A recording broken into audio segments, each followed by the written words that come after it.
thème du Salon international du livre d'Abidjan pour cette année, c'est livre racine, livre au singulier et racine au pluriel.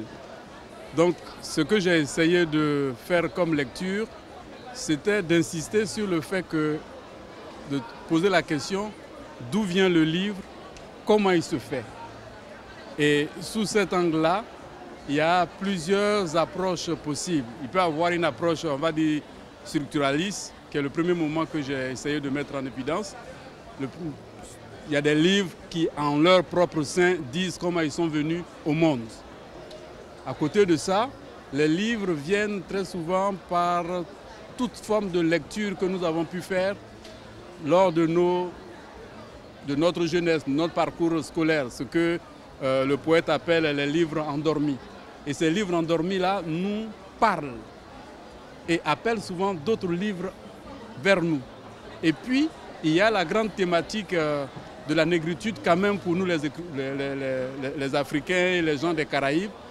Autour de cette thématique de la négritude, il s'est agi pour beaucoup, Senghor, Césaire, Damas, d'écrire pour dénoncer le mal qui nous était fait.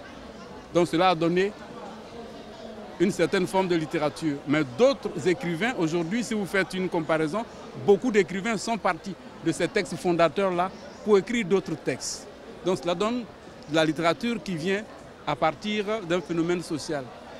Mais techniquement, le point sur lequel on est tous d'accord, c'est que les livres se nourrissant de la société, normalement, en général, on écrit à partir de ce qu'on appelle une faille.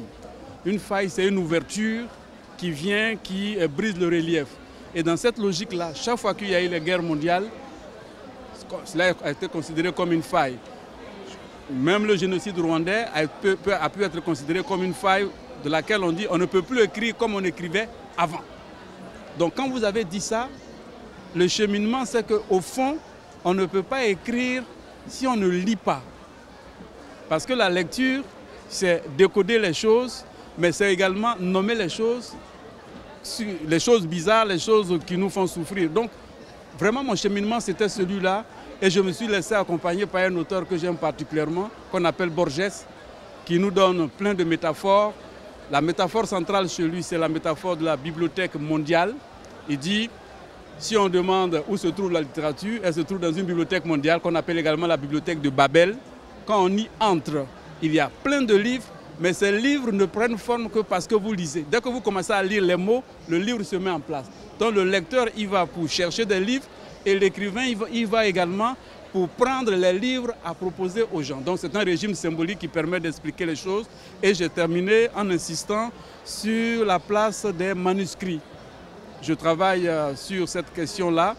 Il y a des auteurs aujourd'hui qui sont confirmés, qui ont publié des textes, mais il est bon de retourner à leur manuscrit, parce que le manuscrit, au fond, c'est la racine du livre pour l'auteur, c'est le travail d'atelier. Et quand vous y retournez, vous découvrez des richesses qui permettent de dire que le livre se nourrit du livre, l'idée d'écriture se nourrit de l'idée d'écriture, et on ne peut pas écrire sans lire. Donc nous félicitons les organisateurs du salon, nous les remercions pour l'opportunité qu'ils donnent pour que nous puissions échanger avec le public, que les enseignants puissent exposer leurs ouvrages, discuter, vendre aussi un tout petit peu, même si ce n'est pas leur rôle. Donc c'est l'université Félix Houphouët-Boigny qui vient présenter un tout petit peu son expertise, mais nous espérons que les années à venir, l'appel va être entendu par l'ensemble des UFR pour venir organiser sur tous les jours des dédicaces. C'est notre projet, c'est notre bébé que nous portons, parce que nous sommes une UFR qui travaille sur l'écriture. Nous sommes une UFR qui travaille sur les problèmes d'atelier d'écriture. Nous sommes une UFR qui doit travailler sur pratiquement toute la chaîne du livre. Et donc, il nous a paru opportun de monter un master en collaboration avec les éditeurs pour répondre à ce besoin. L'UFR Langue, Littérature et Civilisation vraiment travaille à répondre aux besoins de la société. Les éditeurs nous disent, nombre parmi nous sont arrivés au travail d'éditeur, au métier d'éditeur, on va dire peut-être sur le tas, sans formation officielle. Donc, et dans la sous-région, quand nous avons fait l'exploration, il y a seulement qu'au Cameroun où il y a une formation sur les métiers du livre. Donc c'est un vivier porteur que notre UVF porte et les enseignants seront à la fois des enseignants praticiens du département, mais également des éditeurs qui viendraient nous aider. Et vous avez vu par exemple M. Serge Gras qui a été primé tout à l'heure, fait partie des formateurs qui sont attendus à ce master-là. Donc nous appelons, l'UFR LLC appelle vraiment les éditeurs, appelle également les étudiants qui sont en recherche de repères à venir parce que c'est une formation au bout de laquelle nous sommes sûrs qu'ils auront du travail. Soit dans le secteur, on va dire formel, soit ils pourront s'installer à leur propre compte pour accompagner, produire ou être dans des bibliothèques. Enfin, en tout cas, c'est un master que nous recommandons fortement.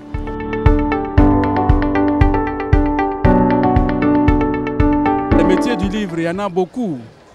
Il y a le métier de l'éditeur, il y a le métier du distributeur, mais il y a le métier même de l'écrivain.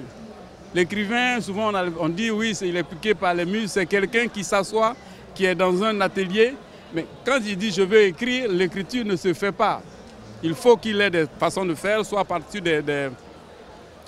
sur des carnets, soit sur des blocs-notes, et puis après, il envoie son travail, le tapuscrit, dans une maison d'édition.